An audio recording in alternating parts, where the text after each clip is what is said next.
Hey guys welcome to my new blog. तर guys आजच्या ब्लॉगमध्ये आपण CBSE शिकणार आहोत. तर ब्लॉग शेवटपर्यंत बघा आणि जर का तुम्ही चॅनलवर नवीन असाल तर लाईक शेअर करा.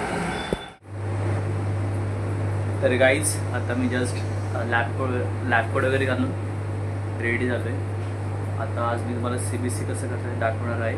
तर ब्लॉग शेवटपर्यंत बघा. CBSE म्हणजेच कम्प्लीट ब्लड काउंट टेस्ट. ही टेस्ट EDTA2मधून केली जाते. ब्लड व्यवस्थित मिक्स होण्यासाठी ब्लड सॅम्पल रोटेटरवर ठेवले जातात. CBSE करताना पहिल्यांदा पेशंटचं आपल्याला नाव आणि त्याचा ID लिहावा लागतो आणि नंतर मग प्रोबद्वारे सॅम्पल ॲस्पिरेट केले जाते.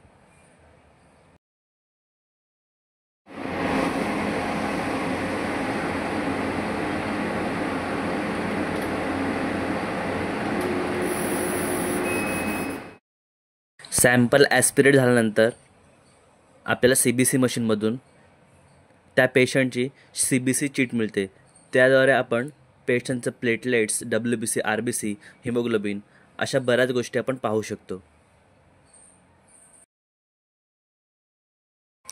जर पेशंटचं WBC, हिमोग्लोबिन, प्लेटलेट्स अशा काही गोष्टी जर का नॉर्मल रेंजपेक्षा कमी जास्त झाल्या तर त्या पेशंटची आपल्याला स्लाईड बनावी लागते आणि ती स्लाईड मायक्रोस्कोपद्वारे पाहिली जाते. CBSE केल्यानंतर मी युरिन रुटीन केले. चला तर आपण आता युरिन रुटीन पाहूया.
तर गाईज आजच्या ब्लॉगची मी इथेच एंड करतो.